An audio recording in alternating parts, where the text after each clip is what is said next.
Hello, everyone, and welcome to episode 83 of the All in Football Fantasy Premier League Show podcast. I am your host, the self-proclaimed FPL guru, Alex Rex, and joining me today are my usual suspects, Scott Williams from his living room and Barry Stokes from a hotel room, which is a well-known brand, which is a purple brand. He's not anywhere else. He's in a hotel room. Baz, how are you? It looks like he's doing OnlyFans again. He does, so this is what I have to clarify. Yeah, trying to get viewers, mate. That's what it is. Viewers are down, so I'm trying to get some. This might cheer me up as well after my shocking performance of captaincy. Because maybe get your choice, was it? So, maybe get your feet out, mate. Yeah. There's a lot of money to be made on OnlyFans with feet. Apparently, that's what I've heard. That's what you've heard. That's what you've heard. Good for clarity as well. As we'll just edit that bit out. Good bit. We're always here for more life tips. Don't worry, guys. There are ways to make money. But Scott, how are you? Are you wearing socks? I've got socks on at the minute. Yeah, they're really nice. Actually, really comfy, and I've got just a little bit of a blanket on me. That's cute. That was it. This is a slightly different start to the podcast than we normally have. But thank you for joining us, everyone, this week. Don't forget to follow us on our social media platforms, or for Pod, for P, Twitter, Instagram, and TikTok. Don't forget to like this YouTube video if you're watching on YouTube. Subscribe to our channel, and also don't forget to give us a 5-star rating wherever you get your podcast from. So let's start off with Manager of the Week for this week. I feel like I'm shouting out this lady all the time, Nicola Tomlinson, 66 points. If Nicola, if you don't listen to the podcast, and if somebody who knows Nicola does, let her know. She gets shout out after shout out. It must be at least the second Manager of the Week of the season. I feel like I'm talking about back to back. 60. No, I don't think it was, but because it was Mr. Pellet got back last week, didn't he? He beat me by a point, didn't he? Thanks for bringing that up again, Baz. Yeah. Eze does it, mate. 66 points. Pope in goal. Trippier, Pedro Porro, Saliba, Tarkowski. Morgan Gibbs-White, a Ward-Prowse captaincy shout. It's almost as bad as yours, Baz. Bruno Fernandes. Bruno Fernandes, who should have got more points. I mean, like, take the gamble to put Bruno in, and he gives the penalty to Rashford. Thanks, Bruno. And Saka, Haaland up front with João Pedro, who, I mean, let's all. He didn't even start. Came on after 20 minutes for Fatty, and then scored twice. Twice, 2 goals with it. Fair enough. I mean, a little bit of run there. Good there, Nicola, but fair play. Really good result, 66 points. We had Ali Farrell with 65, and Scott, you were third, were you? 61 points? Yeah, got a little podium, yeah. Got a little cheeky podium. I would say Nicola Tomlinson, when there's ever like quite a low scoring week, she seems to go a bit maverick. So I think she's always up there. And you know what? I've got nothing but respect for that. Oh, me too. It's close at the top of the pod league. Callum Burnett with 8-4-1, 3 points ahead of Richard Kirk with 8-3-8. Will Hughes, who stopped playing for a bit when he got married and then started playing again with his wild card. Because he's married. Yep. Absolutely, bit of time away. 824 points. That is great maths. 17 points off the top. And then he's got a lead of 14 points from Jimmy Barker and Sandeep Hunjan there in 5th place, knocking Martin Wheel out of the top 5. We have a Manager of the Month award to give out. And speaking of Nicola Tomlinson, November's Manager of the Month. Ooh. On transfers made is Nicola Tomlinson edging Scott Williams. No. I knew you hadn't looked. I couldn't wait to do this bit. I couldn't wait to do this bit. I'll take all that back about Nicola Tomlinson. Shame I didn't have a good week and could have been in all top 3. Literally, Manager of the Month on transfers made with 181 points. Nicola Tomlinson, Scott Williams second with 181 points. And I don't know how I ended up third, but I'm third for Manager of the Month, 174. And you guys both of you outscored me. I was ahead of both. Not ahead of both. It was close anyway before this week. Callum Burnett in 4th. And then we got Phil Hallam, Ali Farrell, Sandy Punjab, Will Hughes, Tate Brown, and Marcus Swift rounded out the top 10. Scotty, how does it feel? I think that's back-to-back months where the Williams household has come second. It is. They will. You do join Judith with equal second. She came last month. Yeah. We need to sort it out. Yeah, great. To tell you what, that household is having a great run though. It's fair enough.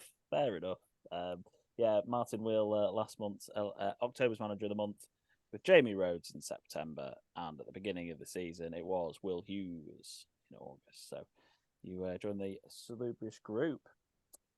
We've got to focus. I'm so glad that I'm so glad John looked, Scott. Of course I looked. I didn't think I'd done all right this month. I didn't think I'd done that well. I can't lie. I hadn't looked until I did the research for this pod and the prep, and I was like, "How am I third?" I didn't even want to look. There's now, I think, that was the other thing I wanted to say. Between us all now, there is only, I think it's 11 points.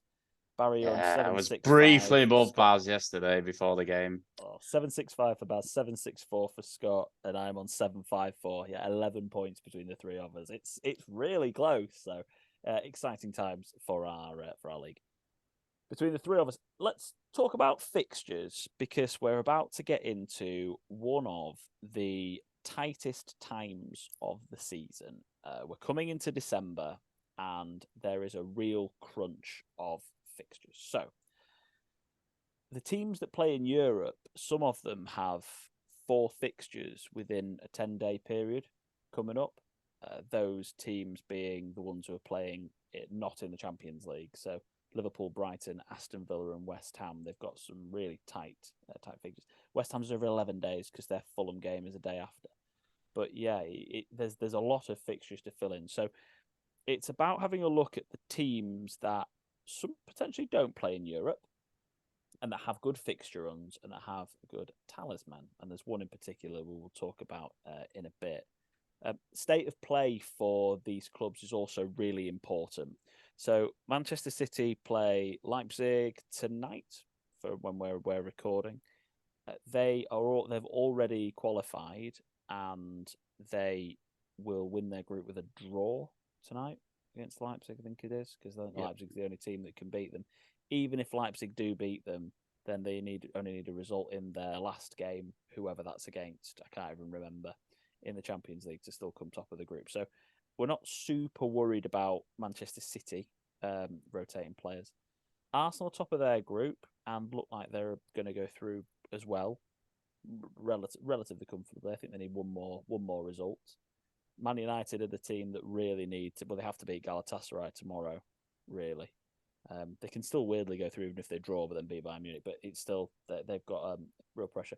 And Newcastle, with all their injuries, have real pressure on. They need to not lose to PSG tonight to still stand a chance of going through. So teams like Liverpool will play a second string team most likely, because they only lost to Toulouse, but they're basically through anyway, and they've got 2 games. They usually do anyway, don't they?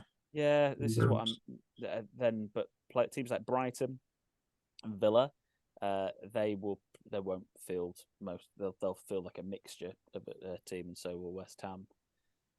Anybody in that group there, Baz, that you think we should be really avoiding? Are you worried about the fixtures, considering, let's say, for example, Arsenal have got a couple of good fixtures coming up? Would you worry about investing in those players? City, how do you read the room for the next couple of weeks?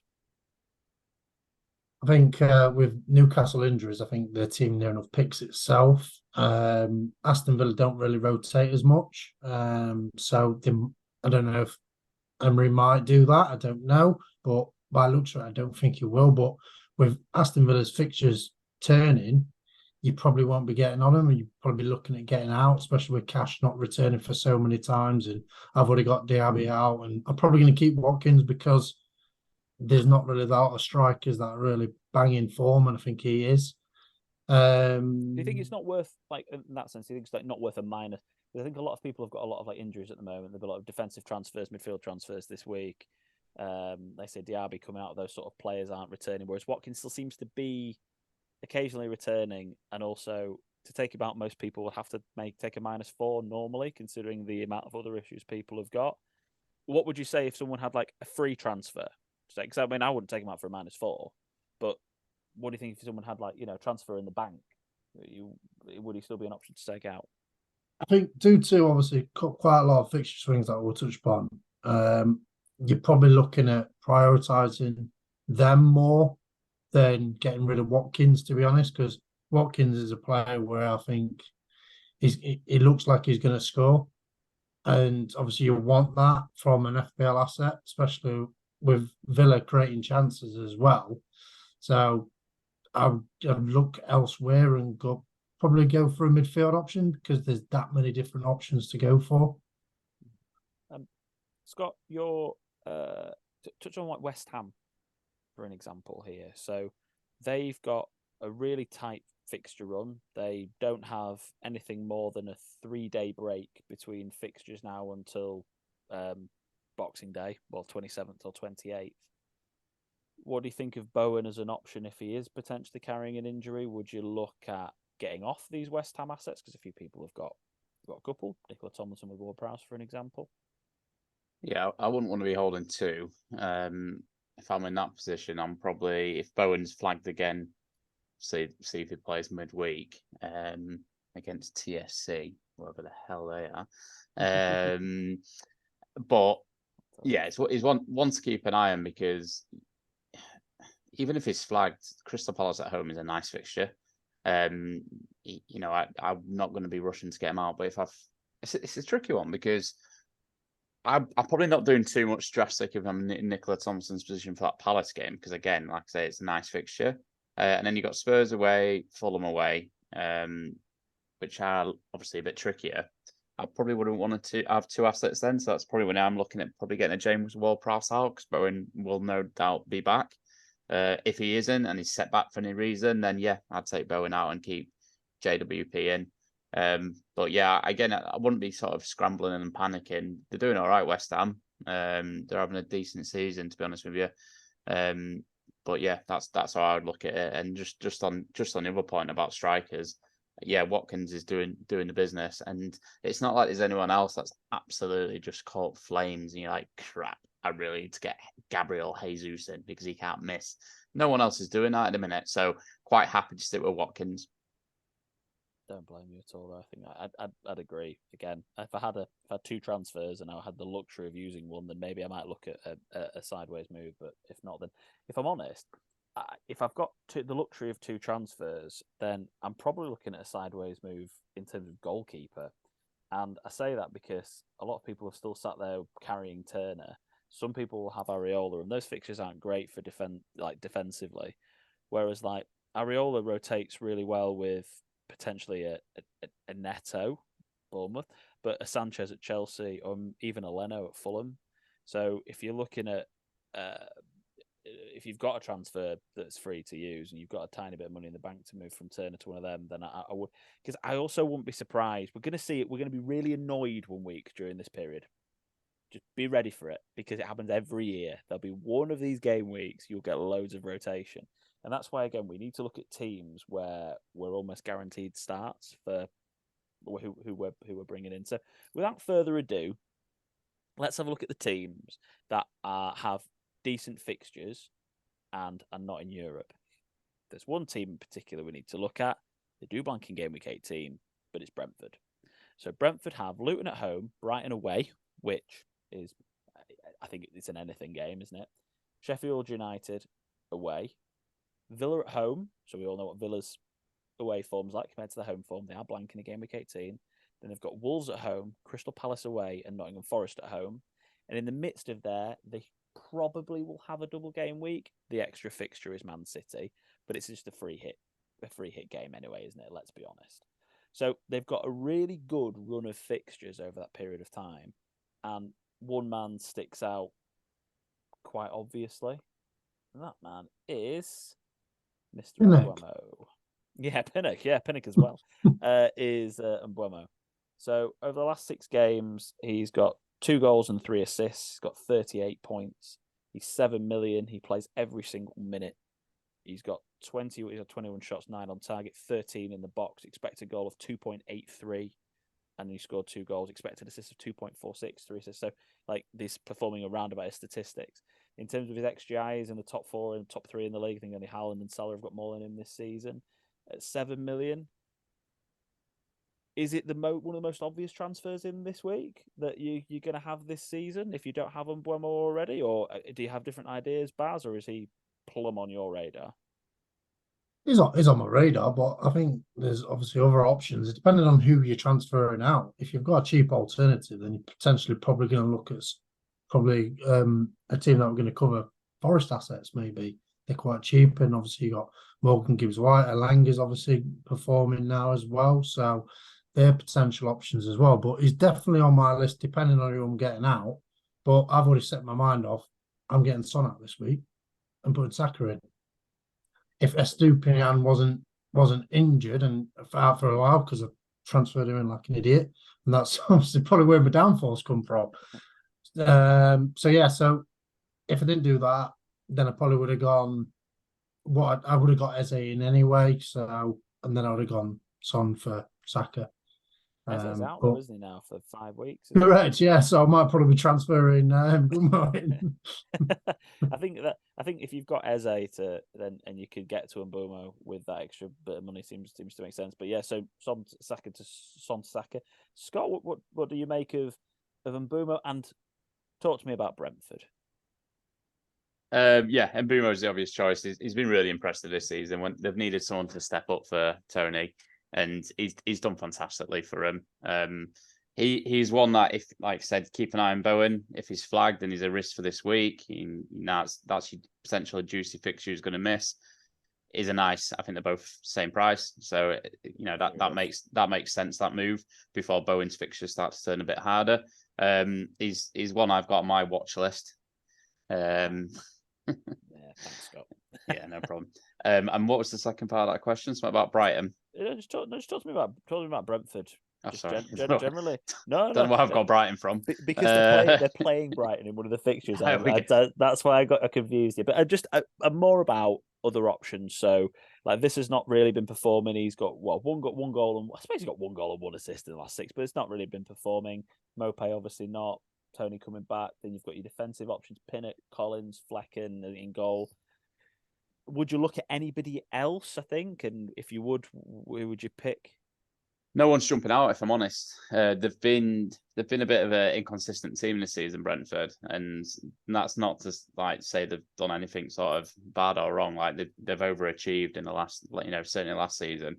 And without arguably the best player, I think they've done really, really well. But they've not necessarily caught light going forward, and they've not been super solid at the back.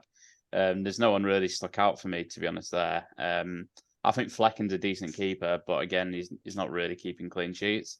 When you're talking about the fixtures turning, one thing I did think is, when is Tony back? Yeah, it's sometime in January. Isn't he? Yeah, because he is one to keep an eye on, because he's going to be straight back in that team. It's not like he's coming back for an injury. Yes, he will be lacking a bit of match sharpness. He's not. I don't believe he's allowed to play in sort of any other games while he's banned. He's banned from all sorts of football. But Ivan Toney's got that mentality where I can't see it phasing him, and I think he'll have a point to prove when he comes back. So he'll be one I'll be looking at, especially because we're always quite shy in attacking options. And he would maybe, if Watkins goes off the boil a bit, he would probably go in quite well for there. So he'd be the only one I'm keeping an eye on for like January time. They're Brentford's statistics, they're just incredibly mid-table. I think they're 11th in the league. Yeah, they're 11th in the league, and I think they're like 11th for goals scored and like 9th for goals conceded. Like they are where they are, kind of where they should be. Baz, on Brentford as well, is Pinnock a genuine option for you? For cash maybe this week? I think so, yeah. Looking at the fixtures, I can see a few clean sheets in there, to be honest. And Pinnock's usually the man that gets bonus points. So if I had to pick one, like with a gun to my head, apart from Mbeumo, then how rough's that Premier Inn that you're staying in? Yeah, that's it. Yeah, it's a bit rough. So it's one of them where I'm thinking, yeah, Pinnock will be obviously my next choice if I had to get one. But obviously, I won't go Brentford. If you've got Flecken, I won't obviously pick Pinnock. So, yeah, I won't go double Brentford defence. But yeah, Pinnock would be definitely on the radar if I needed a defender with the fixtures going forward. I'm glad you mentioned the Son to Saka transfer, because Son to Mbeumo was something I got asked about this week, just as a question. And also, I wanted to have a look at Son with and without Maddison and playing through the middle. So game weeks 4 through to 10 was when Maddison was playing and he was playing through the middle. and Maddison's been injured the last 3 game weeks. And I did a points per 90 point. I mean, it's pretty obvious for YouTube watchers. You can see how much his statistics and his numbers have dropped off without Maddison just from the graph at the top. But just for podcast listeners, he's averaging per 90 minutes 2 points without Maddison and 11.5 with him. I didn't realize the stats would be that different, but they are. He's scored 8 goals compared to none, 1 assist compared to none. His expected goals went from 0.65 to 0.15. And you can see here from the heat maps, he's basically playing much further out to the left-hand side without Maddison in the team. And with Maddison in the team, he's playing through the middle. So I've seen a few sort of debates on Twitter about, do you keep hold of Son? Is he part of a good template moving forward? I'd probably say no. And I think he's a really good option to release funds, to move it elsewhere. Looking at the numbers with and without Maddison not back till January. And also the fixtures: Man City away, West Ham at home, Newcastle at home. They're not the best in the world. So yes, interesting to see. The only thing that's increased is his big chances created. So yeah, are you surprised by how much of a drop off there is there, Scott, or are they a bit of an anomaly because the 3 fixtures and they've been a bit different? Do we read too much into that? Small margins as well. They had 3 goals disallowed at the weekend, and they were all tight. Well, maybe 1-1, but like at least 2 of them quite tight offsides. And then there was another one where he should have scored. He gave offside, but I think if it went to VAR, I think he was on. So chances are getting created, but no, because you're losing James Maddison. You've lost so much creativity there. He's arguably the reason that they started the season so well. With that as well, they've obviously lost some midfielders. Bentancur as well obviously went off injured. He was looking really good at the weekend in that game as well. But yeah, I wouldn't be holding on to Son. He's too expensive. I got rid of him last week for Saka. I think there's just smarter moves out there. Why would you hold on to an expensive asset that's not firing with a hard run of fixtures, or a fairly tough run of fixtures? I just don't think it makes any sense. We wanted to compare him to Mbumo for an example. You can just see from the graph again for YouTube watchers. The difference is stark even in the last few fixtures. So Mbumo, I say it's 36 points to 30, but 7.2 per 90, whereas Son 6.1. They both scored 2 goals each, and Mbumo's got 3 assists compared to Son's 1. And when you have a look at expected assists, he's 0.4 to Son's 0.1, XG's 0.5 to 0.31. He's Mbumo's outperforming him, and he's got better statistics. So the question I was asked directly is, would you sell Son from Mbumo this week? The answer is yes, I would sell Son from Mbumo this week, to answer the listener's question. I've got a question. Go on. How do you pronounce his name? Because you've just pronounced it 2 different ways there, and that's confused me. Oh, sorry. It's a Bumo. I'll say not Mbuemo. Oh, is that what I said? I'm sorry. It's Bumo, isn't it? Because that's how he pronounces it. But apparently, I'm in my own habit of calling him Mbuemo. I think it sounds cool. That's not his name. His name's Bumo, apparently. There was a video about that, wasn't there? Everyone did set out to say their names or whatever. And there was a few in there that I definitely have got wrong, and I will continue to butcher for the rest of my existence. So sorry. Baz, yeah, you talked about Forest earlier. I did, mate. Yeah. Talk to me. Options. This is their last 6. Is the statistics. Their fixtures are looking decent. Who are you looking at? So obviously, a 1 year's out. So you've got Wood as a cheap potential option. So if you want to upgrade Archer, that's your chance now at 4.9 to get Wood in. He did really well when a 1 year was out last time. So obviously he'd be one to look at, and it's a very good differential. He's under 1%. So Elanga, Gibbs White, obviously scream out, because obviously they're at top of the list for YouTube watchers with 28 points and 26.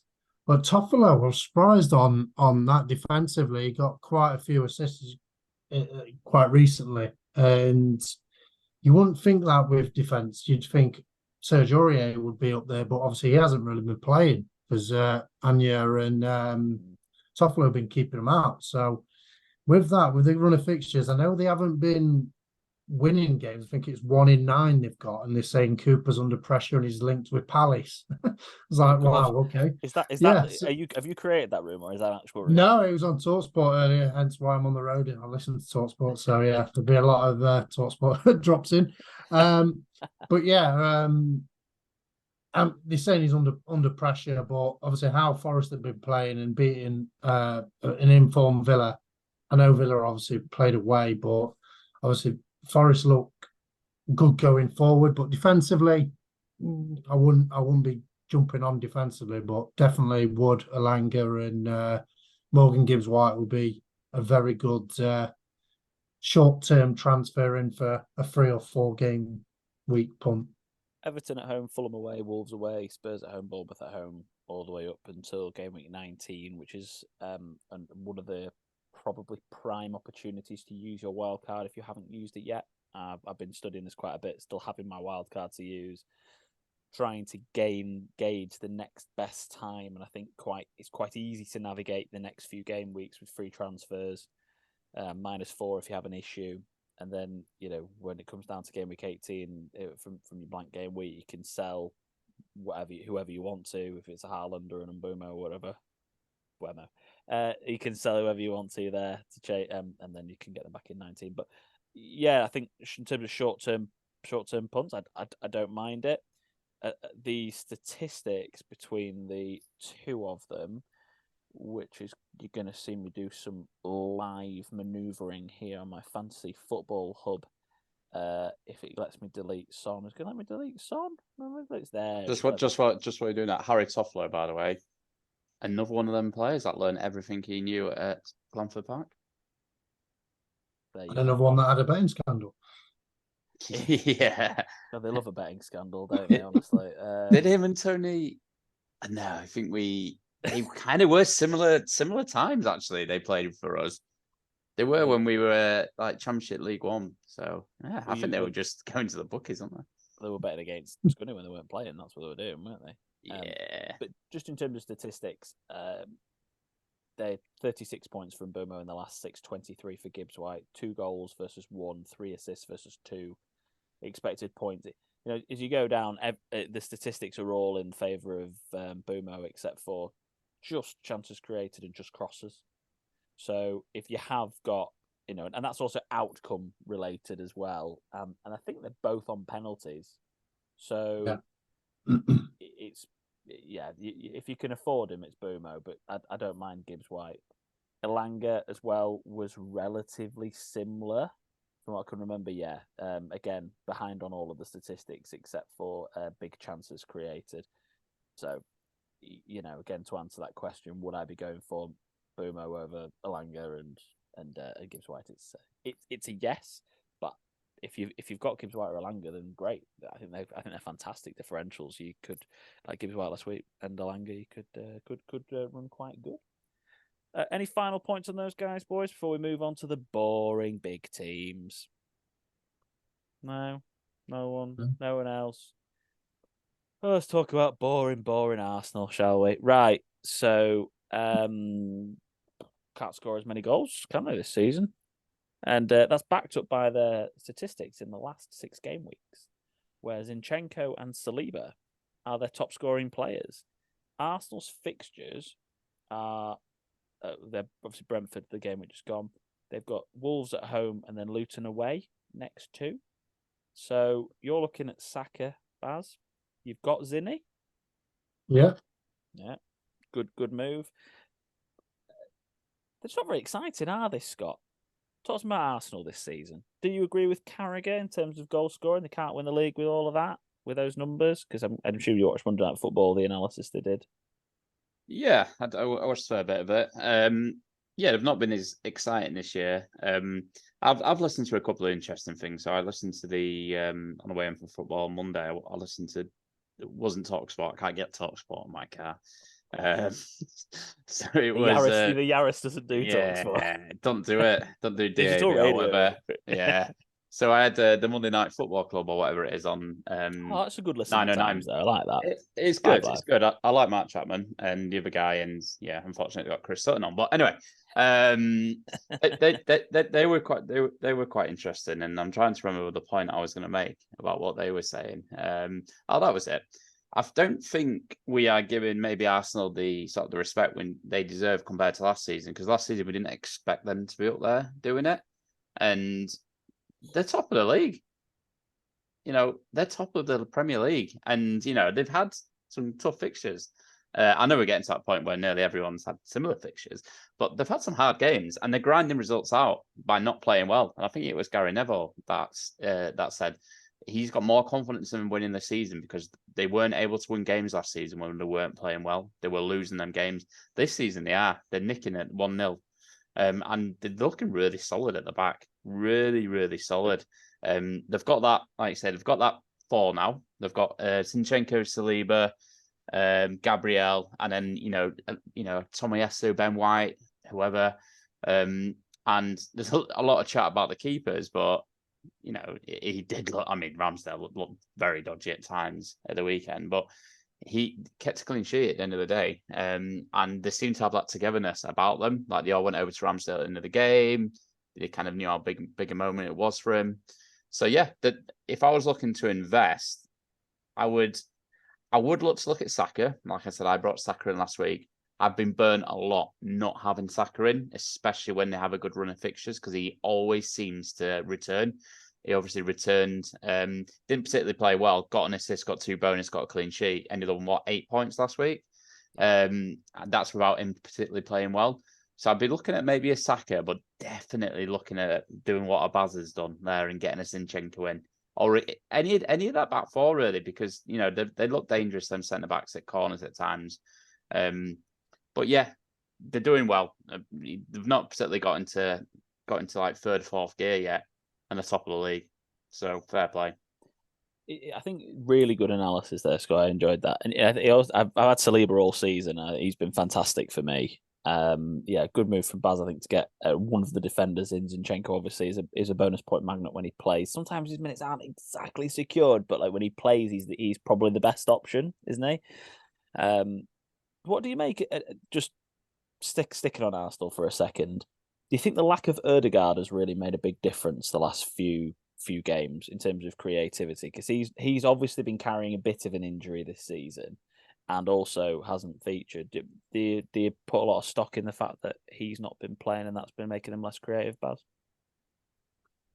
I'd say so, but obviously he didn't really start the season before, obviously injury. I don't think he was playing that well, and he wasn't really as much. So it felt like obviously the harness was on him and he was getting pulled back. I don't know why. You just need to unleash it and do that. But I think obviously you win games by keeping clean sheets, and obviously Arteta's gone, right, I need to be more defensive now. And as obviously Scott touched upon, I think building from defence is good, and Declan Rice has been a great signing for him to obviously solid up that. But obviously Havertz obviously getting the winner as well is going to obviously do him good. So yeah, I think you are right with the creativity side on it, and Martinelli's not been really that good as well, because I've been touched upon it a lot with Havertz and Martinelli. I don't think they can play together. But what do I know? I'm not a Premier League manager and earning them big bucks. But it just looks like they're going in the same spaces, and Martinelli likes to cut in, and Havertz is already there, and and then obviously you got Zinchenko as well coming in as well, obviously hogging that space. So yeah, it's he doesn't play as well. He doesn't play as well without Jesus Martinelli either, does he? Let's be honest. Those statistics are obvious for that. And then I think it shows how good of a player Declan Rice is, by the way, because they've just on almost a bit of a side note, because they've gone from playing basically with Partey and Xhaka together and having Ødegaard in front of them, so a slightly different system, to having Rice basically holding by himself with Havertz, Trossard, Ødegaard all around him, much more attacking players. And they've looked more defensively solid with one person in there compared to 2. And I don't get me wrong, Thomas Partey looked very good at the beginning of last season, but he dropped off the edge of a cliff last season. So basically, he's I mean, there's no wonder they're distancing himself from him at the moment, I think. So yes, I agree. Also, I think Gareth Southgate should watch Arsenal play and actually play with one holder. There you go, the fraud. The fraud Southgate should let Rice just hold by himself. That's what you think. It'd free up good old Jude. Yeah, but Rice don't hold. He's not a holding midfielder. He's a box-to-box midfielder, isn't he? And I think that's his best assets as well. The fact that he can go bonds up. I've seen him certainly last season at West Ham and this season he's started getting a lot more attacking, hasn't he? It works really well having an inverted fullback with Rice being your central midfielder. Do you know what I mean? Like the Zinchenko system works. You've got that security there. Yeah, definitely. Having him as your only holding midfielder is really a bit frightening. Look at Souček this season now, playing with him last season to Alvarez this season. Yeah, you can see how much he had to hold for him. So, yes, Saka, goodbye. Probably he's the guy, isn't he? And an Arsenal defender's definitely not a bad buy. Liverpool.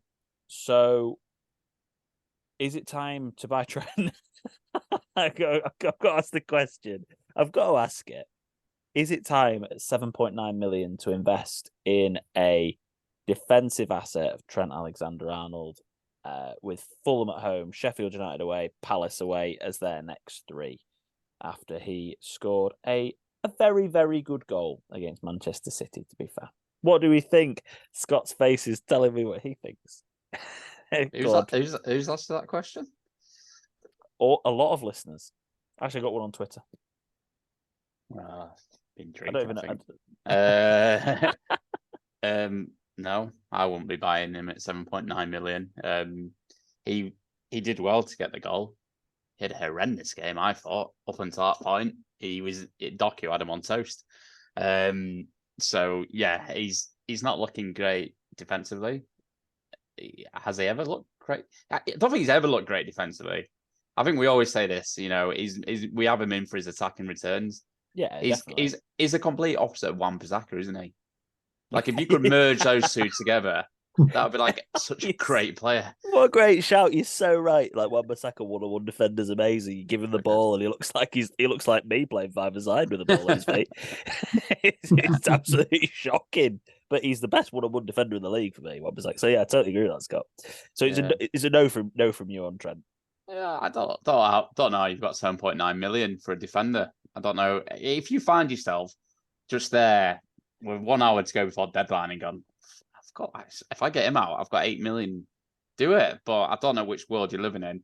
I reckon someone like a Nicola Tomlinson should do it because she's a bit of a maverick. But other than that, unless you're Nicola Tomlinson, don't do it. Baz, what do you think? I'd love to have him, to be honest. Totally different to what Scott's saying, but hold on. I think Scott, were you saying that you're saying he's not worth 7.9? If he was 5.9, you'd have him, right? You think, or would you not even buy him for that? If he was Trippier's value, I think that's because they've got a good run of fixtures. Yeah, so I think what we're saying it's just overpriced. He's not worth it. That's the issue. He's too much price. Like, he's worth more than Embremo or Bemo, however you want to pronounce it. Boomo. So in Boomo. So yeah, it is what it is, and I'm thinking 7.9 on a defender. It's obscene. And he's obviously points not really backing it up, is it, this season? Yeah, he's got a couple of good runs and that. I was contemplating because I've got Trippier, and I'm like, shall I get rid of Trippier? But then I've got to free some cash up to get him in there, and I'm like, no, but I'd love to have him in. Yeah. If he was around, what are we going here? Well, was Virgil van Dijk at 6.1 or Robinson's value, then yeah, I probably would get him in straight swap for trips. So, yeah. But I liked his celebration. I've got a lot of time for that. And I like the fact they just come out and just like, yeah, I'm just playing, celebrating in front of him. Loved it. He found himself in front of them and he just absolutely went with it, didn't he? Yeah. One of the issues that they might have is an Alisson injury. He's somebody to keep a very close eye on because obviously I discussed then about goalkeeper rotations. Kelleher seems to be their number 2 goalkeeper over Adrian because he seems to be on the bench for them. Yeah. He's 3.9 mil and a route into an okay Liverpool defence. So again, if you are looking to maybe Well, this is it. You can stop him straight away with I was Turner. contemplating that, to be honest, to get rid of Turner. He's and I wish I hadn't had this conversation before doing our differential draft, Scott, because there's another option for you as a goalkeeper if we get to that point. He's less than 1% owned, and a good run of fixtures. Look, it's just someone to keep an eye on. Keep an eye on the press conferences because Allison might be fit, but there's rumours going around it's 4 or 5 weeks for a hamstring injury. So keep an eye on the presses. And again, someone like Simicast has been performing all right, 4.7. Robbo's not near coming back just yet, I don't think. But again, I would expect him to get rotated a little bit during the Christmas period. Whereas one man who's not getting rotated because he ain't playing in the Europa games and he's probably not even going to play in the Carabao Cup game against West Ham, it's Mohamed Salah. So he's going to play every league game, isn't he? I mean, he might get subbed in one or something like that. You know what it's like. But anyone else from Liverpool before we move swiftly on to have a look at the? Or we'll probably do a differential draft next, I think. No, I think just I'd like Darwin. He just tries really hard, and I like to see that. Oh, he's a trier. Yes. Right, differential draft this week. Have you got some notes? Yeah. Oh, here we go. Might be quicker this time. You should be because you won this week, didn't you, Scott? I know, so I don't get. I know. Well, Baz, you tell us the story. Well, it was close going to the final. Alex was leading by 1. I had 8 to play, and Scott had Saar and Cunha and William to play. And I'm thinking, probably got this in the bag since Scott's on -1 after James. And he's pulled out bag. William scored 2 and Cunha. Then obviously Saar's conceded 3, but still, it didn't really matter when Williams got 15 points for you, and that's back one off what me and Alex got. So yeah, so fair play, well done. Thank you. Fully deserve it. What do you know what the overall rank scores are, Baz, in the differential draft? Have you got them in front of you? I've dropped that one on you. Yeah. I have, don't really need to know. So well, you've caught up a bit this week, Scott. Yeah, yes. So I'm on 208. Alex, you're in second on 200, and Scott's on 191. So he did a good catch up. 17 points covering the three of us here. That's good. What a good November, Anna, all around. Considering, Scott, you don't even plan for this. That's really good. I know, I'm going to do terrible this week because I've actually planned. Well, I'll start then, shall I? Because I lost this week, didn't I, on goals scored, Baz? So it went to assist, didn't it? Because I had kudos. Kudos. No. Of course, he got 2 assists, didn't he? Kudos to you for that. I am going to go for Trent Alexander-Arnold at 8.7% owned. What's the amount? I am going for me under 1. I'm going for Keller in goal. Oh, he's got Keller straight away. Cross him out. He wasn't actually originally on my list. I'm gonna go for. I said be quick. 2 seconds. Sorry, guys. I said I would be quick. I'm gonna go for. I'm gonna go for Visser. Okay, Visser up top at 8.6%. Yeah, I know he's under 10 as well, but strikers are at a premium. I will go for Morgan Gibbs-White at 1.4% owned. Well, Scott took my next choice because I was going to have Wisa. I'm going to go for Chris Ward, another under 1. 0.8. You love an under 1 at 0.8% owned. You go for a Langer under 1. I like that for a Langer under 1. I think I'm going to go with. I'm going to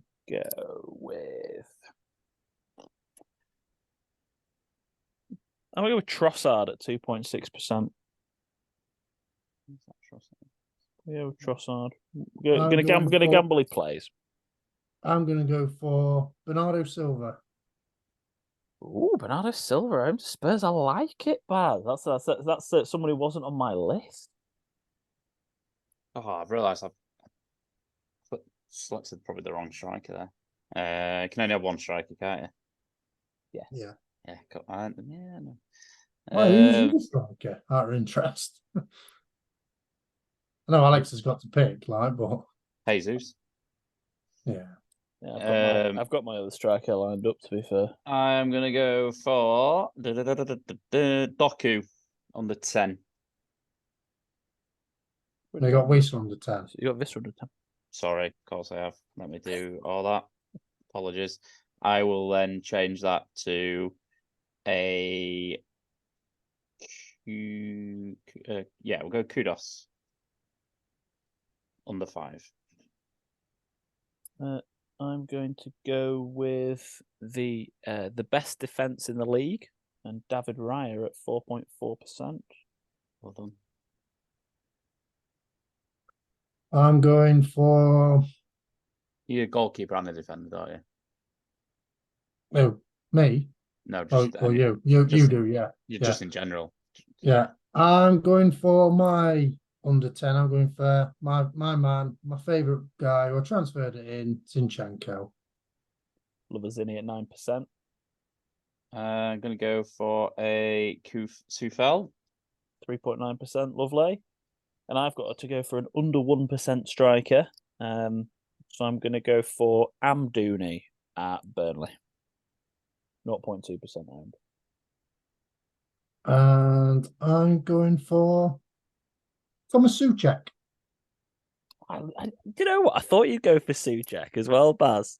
I was like, I thought I'd go because I had him on my list. I was like, Kudos at 2.7 did him well last week. Maybe he's going to go for him. But there's a few options as well. And Scott, what have you got left to go for? I've just got a goalkeeper. I'm sorry, I've not planned for this. Oh, Flecken. Is it under 1 though? Is it? Flecken at 2. No. I've got me under 1. I had Alanga. Yeah, Alanga. Oh yeah. Okay, 5. yeah. Fair play. Yeah. I'm ready this week, baby. Don't you worry. Oh, very good. So then, so I will. I'm gonna test Scott, see if he's written this down. I've gone for Raya, Trent, Trossard, Morgan Gibbs-White, and Amdouni. Such a me team, and I've gone for such a you team this week. It's That's so prep, boring.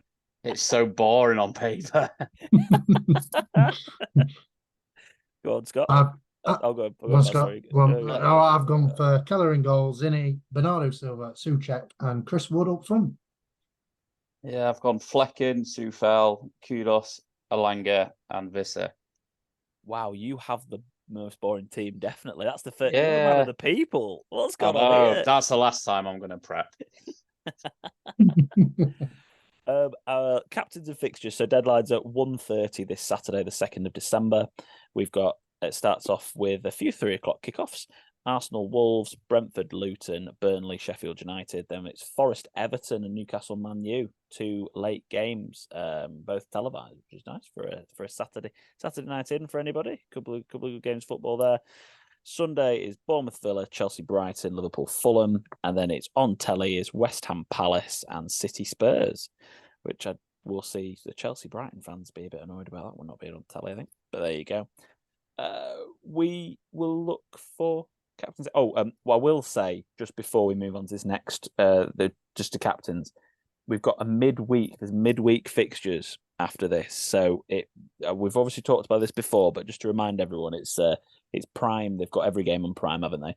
But it's Tuesday, Wednesday, Thursday. There's a Tuesday deadline at 6 o'clock because it's more than likely we won't have done our next podcast by the time that deadline comes around. So we'll have a quick look at the fixtures for game week 15 as well. So get your 1 week free trial of Prime. Yeah, absolutely. Why not? Free trial of Prime. So fixtures, lads. What are we thinking for captains in game week 14, Barry? It's a bit as a choice, isn't it? It's a bit earlier. It's easier than last week. Freaking hell. I'm quite happy. Haaland for me. Okay. Haaland, what do we think, Scott? Ooh, it's a tough one, isn't it? Complete opposites last week. You can tell that the big teams have got easier fixtures this week. Yeah, I mean, again, Arsenal last season probably going to go for an Arsenal player, but again, we've just discussed they're not looking too good going forward. Wolves usually fairly-ish solid. You could look. Luton's not too great away from home, but they're conceding. They're not absolutely getting battered. Everton will be probably still annoyed from last week. Yeah, I think you're looking at Salah or Haaland, aren't you? Yeah, Salah v Haaland this week, isn't it? I think I will go. I think I'll go Salah this week personally. It's tight, isn't it? Salah. I genuinely don't know which way I'm going to go at the moment. I think my armband's on Salah at the moment, but yeah, it's Salah or Haaland. Both got home games. Both got good home fixtures. It depends if I'm going to watch the game. I think. Yeah, that's the thing. I like watching my captain. That's the only thing. That's actually what will make my decision. If I'm going to watch the Spurs Man City game, I'm captaining Haaland. So that genuinely is what's going to make my decision this week. I know what I'm doing as well. I'm turning my phone off Friday night. I'm not having a midnight madness and pick Eze as my captain. Yeah, I wouldn't advise it this week, especially with him being injured. No, but yeah, messing about with the captaincy. We'll have a quick look at Tuesday, the Tuesday deadline, 6:00, Tuesday the 5th. We've got 2 games on Tuesday: Wolves, Burnley, and Luton, Arsenal. Arsenal are away at Luton, so a lot of people looked at that as maybe a captaincy for Arsenal. But I know Scott, massive advocate of Luton at home, not to captain players against them. Brighton, Brentford, anything can happen in that game. Palace, Bournemouth, Fulham, Forest, Sheffield United, Liverpool. So Liverpool away at Bramall Lane. Villa, City, United, Chelsea, Everton, Newcastle, and Spurs, West Ham. Is that Haaland obviously is playing Villa? Villa's home fixture form's good. They've won every game at home this season. Liverpool, is that Salah away at Sheffield United? Is that the captaincy there, do you think? That's probably where I'm looking at the moment. It is for me. I think Sheffield United are just bad. They're bad enough, I think. They're a bad team. Yeah, they're a bad team. It's where I'd go. Spaz, what do you think on that? 100% Salah. Just kind of has to be really with Villa's home form. I think they've won every game. If Neto's back, you might go Wolves Neto. If I had a midnight madness. Well, if Neto is back with his hamstring injury, are you gonna captain a man who's been injured for ages again? That is one of Scott Williams's bit of wisdom that he has to share. Captain the guy who's just come back from injury, so no Bowen captains this week, guys. That's it for just a wrap up after Alejandro. Oh, one thing I will want to say about the United game first of all, just want to get your opinions on before I do the best Prem goal thing. Bruno Fernandes was coming under some real criticism this week for handing the penalty to Marcus Rashford, and that's not just from fantasy Premier League owners, but for what if he'd have missed it? Big turning point in the game, would have been 1-0. They'd have saved the penalty. He's come under quite a bit of stick for. I don't know if it's just a narrative against him at the moment because he's obviously not been a great captain in terms of throwing his arms around. What do you make of him handing that penalty to Rashford? I don't know if you've even seen any of this, Scott. Maybe it's just because my Instagram is Man United focused. I think it's absolutely fine. He's not handing it to Harry Maguire to take a penalty. He's handing it to Marcus Rashford, who was the penalty taker, and I'm pretty sure is second in line if there's an official penalty ranking. Anyway, he scored some massive penalties in his career. Let's not forget the one against PSG. Really late on in that game, it's not out of the Champions League. So it's not like he's handing it to someone random. He's handing it to a guy very capable of scoring a penalty. So yeah, if he was handing it to someone who's a striker, I just thought Peter Crouch years ago when he went on that big run for Liverpool, and it's 0-0, and you've gone get yourself a goal, different because you need to win the game first before you start doing things like that. But it's going to a really, a clinical penalty taker anyway. No issues for me on that whatsoever. So not good, not bad, just standard. No problem. No problem. Yeah. Baz, your thoughts? I think it's good captaincy. He knows Rashford's struggling with form, and obviously he's probably seen Rashford banging him in left, right, and centre at in training, and obviously he's banged that in a plum, things in top bins, I think. So I'm very confident. Either that or he's lucky and he's not blazed over bar. But I think it's great captaincy. To be honest, I probably would have done it myself if I was captain and passed it to a striker that's not obviously couldn't hit a barn door and low on confidence. And yeah, it looked really good, and the link up between Rashford and Martial looks really good as well, to be honest. And they're the second highest joint partnership scoring. But Do you know who the Rashford, first is? go on. It was Scholes and Van Nistelrooy have scored the most. Sorry, I thought you about this season. No, not this season. What? God, for Man U, yeah, because they haven't scored that many anyway. Rashford's got 2, I think. He's top goal scorer. I was and also, Scott, just before we move on, because I know you mentioned it last night, has Gary O'Neill got a bit of a point about Wolves getting screwed this season, or is it, or what do you think? Because he's starting to bore me. Is Gary O'Neill like he's just moaning all the time, moaning. I thought they're all penalties for me last night. Just get on with it. You lost the game. You know, I don't mind the guy, but he's just moaning too much, and he's come across and like, oh, I've had to go calm myself down. He's all dramatic about it, and it's just like, yeah, I know, I would probably feel the same if I was Gary O'Neill, but people would be looking at me thinking the same. Just crack on, Gary. You know, yeah, boring. What do you think, Baz? I think he's got a point, to be honest. Onana's gone for the start of the season, gone for the haymaker on Kovacic, and doesn't get anything. Don't know how that's not given. And then there was a soft penalty in the game. I don't know if it was the first. I think it was the first one, wasn't it? Yeah. And then the second one, he didn't give it, and then obviously VAR's obviously gave it or something like that. And I'm just saying, I feel sorry for him. I'm not disagreeing that some of the decisions out there. It's just the way he comes across, like mopey and moaning. It's like, I don't know, but he's on a lot of money, isn't he? There's people fighting wars out there. It's like he did say it's changing lives, didn't he? So it's affecting lives. That was the line. Yeah, that's it. It could though, couldn't it? It could get sacked. Yeah, well, and he'd get like £1 million. Like, it sucks, doesn't it? Like, what I will say is, I do think they have had quite a few VAR decisions not go in their favour this season, and I think shut up. I think if I was Gary O'Neill, I'd be sat there thinking, why? You just want to be Gary O'Neill's best friend. That's why. He could hold the t-shirt from "Why always me" next United, and do a Balotelli, couldn't he? I could see you and Gary O'Neill having a fish and chips and a cup of tea, a bit of sliced bread and butter, and just chatting about VAR. Honestly, mushy peas on that. Well, we could talk about decisions, after all that's gone against United this year. Anyway, best Premier League goals. After Garnacho's won the goal. Mine would be the one Gary O'Neill scored. Scorpion kick. Yeah.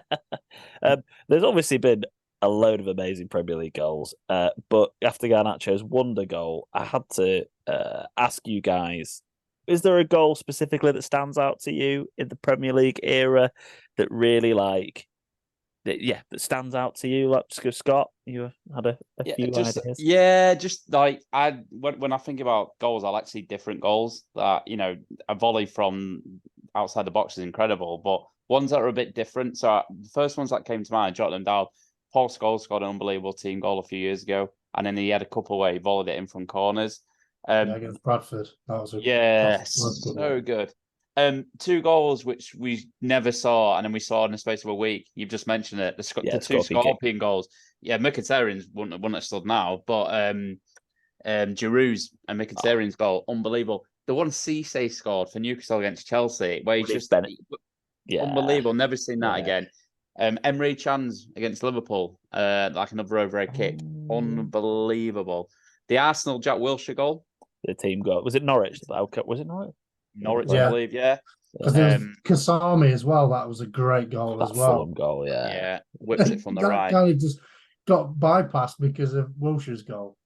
Yeah. And then last 2 for me, the Henry, North London derby, runs and does the whole team. And then the goal that launched a career, David Beckham's halfway line against Wimbledon. Baz, few from you.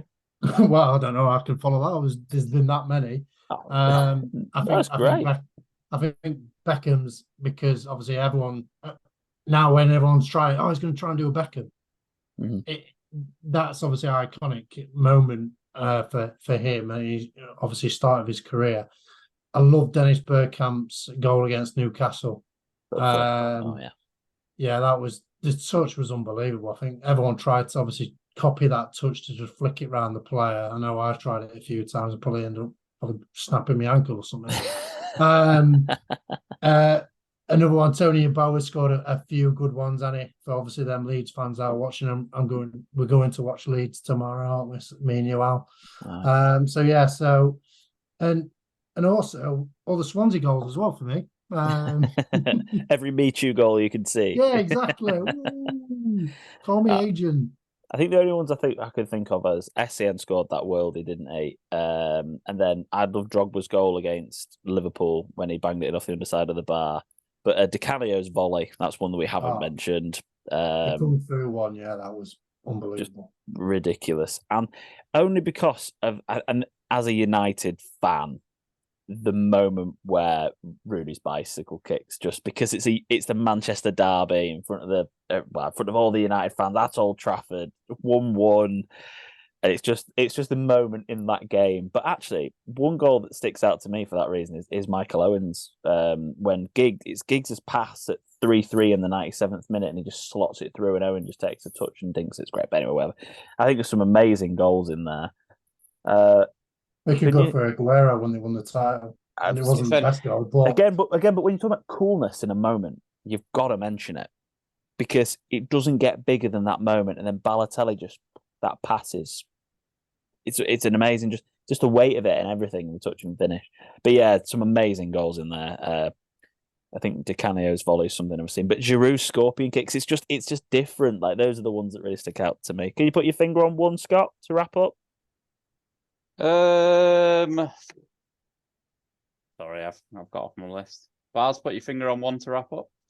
Back in for me all day long. A few halfway line ones when the Charlie Adam and a few just some crackers when they're halfway line one. Vardy's volley, of course, against Liverpool, wasn't there? That's like a bit like Kasami's with over the top when he was playing for Leicester. That was a classic. I think Cratchits against Stoke. Cisse for me, just not. I don't think we've seen a goal like that since. I think it's still the only goal that I've seen in the Premier League like that. Yeah, I think that's why I think Giroud's scorpion kick is just. I mean, I know it's still 2 in a week, but we haven't seen anything like it really. That's why it just sticks out as something that's really different and unbelievable. But what a goal by Garnacho! That wraps up everything for this week, lads. Thank you for joining me. Enjoyed this week's podcast. We'll get another one out next week. We'll probably be right in the middle of a game week when we get the next one out, so that'll be exciting. Don't forget to like the video and subscribe to our YouTube channel. Don't forget to not doing a differential draft for that one then, or shall we try and squeeze one in? I think we'll probably have to do one off air. We'll probably have to. Well, the thing is, who goes first? Who knows? We'll have to do it. We'll have to do it on a Monday night. Coin flip it. We do a separate video for anyone. I mean, everyone skips that bit anyway, don't they? So I'll do a separate video for that one. Put it on our socials of Scott forgetting who to pick. Can I have everyone over 5% under 10? Is it fine? Have we got 5 strikers? No. Two strikers, is it? Don't forget to follow us on our social media platforms, on our pod, on P, Twitter, Instagram, and TikTok. Everyone that did got a nice video of Scott a couple of weeks ago picking his team, which was as comical as ever. So it's definitely worth the follow. And to give us 5 stars wherever you get your podcast from. Scott, thanks for joining us. It's all right. Barry, thank you. Thank you. And goodbye for now.